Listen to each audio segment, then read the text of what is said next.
Let me tell you something most men confuse for strength. Noise, loudness, bravado, flexing. Those are cheap substitutes for a real frame. A true masculine frame is quieter. It's a steady architecture of purpose, composure, and boundaries that holds up when life pulls at the edges. Women feel it. Men respect it. And once you build it, you stop reacting, the world starts adjusting to you. Now let me show you how. I remember a friend, call him Jake, who would text back immediately whenever a woman ghosted him. He'd rewrite himself to match her mood, nervous and apologetic in voice notes 5 minutes after a cold reply. He thought intimacy required rescue. The result? He looked needy, and she slowly checked out. Then there's Omar, who once exploded after a minor argument, shouting and blaming until the night ended in silence and regret. He mistook volume for authority. Lastly, Marcus, a quiet guy who invested in his craft, paid his debts, and left at his scheduled time from dates. He didn't try to be liked. He was reliable. Women noticed. Men trusted him. These 3 stories show what falls apart and what holds. Why does this happen? Part of it is cultural. We've been fed images of masculinity as domination or endless availability. Psychologically, anxious attachment and fear of abandonment make men chase approval. Structurally, social media rewards performance over presence, training men to perform instead of to be. Combine insecurity with cultural noise, and you get the brittle, performative male many women instinctively filter out. Stoics gave a better map. Epictetus taught that we are disturbed not by things, but by our opinions about them. If your center is opinion unstable, reactive, hungry, your frame collapses when pressure comes. So here are 10 practical pillars to hold a masculine frame that actually lasts. Each one you can practice today. First, own a mission. A man without a compass feels compelled to make relationships his meaning. Purpose anchors you. When your daily life orbits a craft, career, or disciplined growth, you become magnetic because you move towards something, not away from lack. Second, choose composure over reaction. Pause before you answer. Breathe. The pause is a signal. You are not enslaved to stimulus. Marcus Aurelius said, "You have power over your mind, not outside events." Use that power. When she pushes a button, your pause tells the world your center is inside, not outside. Third, protect your time like currency. When you show up late, cancel, or let plans bleed into nothing, you demonstrate that your life is negotiable.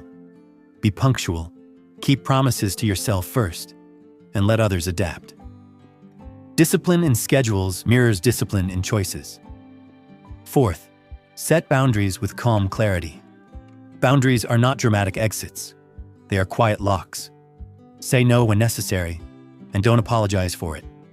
Respect yourself first, and you'll receive respect naturally. If someone tries to cross the line, enforce it without theatrics. Fifth, use silence as a tool. Men who can sit in stillness without urgent speech create psychological space where others reveal themselves.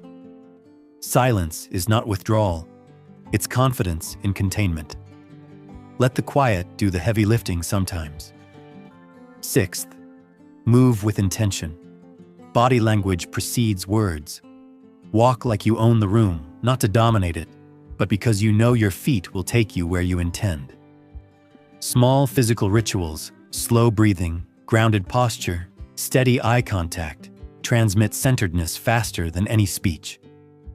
Seventh, speak with conviction, not arrogance. Meaningful words are scarce.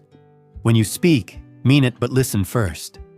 Conviction born from thought and experience carries weight. Women and men both respect someone who stands by measured words. Eighth, lead by presence, not pressure. Leadership in relationships is a calm orientation.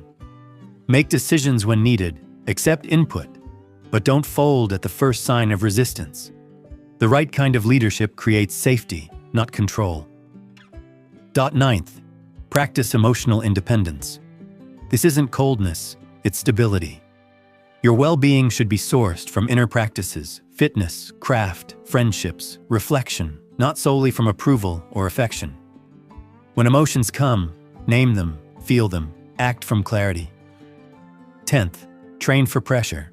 Real life will test you. Start by choosing small discomforts. Hold a difficult conversation, cold shower, early wake, honest feedback. Pressure isn't the enemy unpreparedness is. Strength is forged in small, consistent stresses, not in sporadic, grand gestures. Now, practical habits to lock these into your daily life. Wake up with a short list of 3 non-negotiables that align with your mission and complete them before distractions. When a conversation gets hot, name the feeling silently and breathe 4 seconds in, 6 out. Schedule weekly no-phone nights to practice silence and presence. Write one firm boundary on paper and practice communicating it calmly until it feels ordinary. Remember, Stoicism isn't about suppressing feeling. It's about choosing which feelings govern you. Epictetus and Marcus weren't emotionless. They were selected about their responses. That selection is your training ground. What you'll gain is simple: trust, reliability, and the absence of neediness. Women aren't attracted to perfection. They're attracted to stability. Your friends will trust you more. Your own life will feel less like reaction and more like authorship. This is not a short-term game. Frame is built and tested over years, but you can start today. Pick one pillar and practice it until it becomes boring. Boring is the new powerful, consistent, quiet, and reliable. Let me finish with this. Strength that must be shown is weak.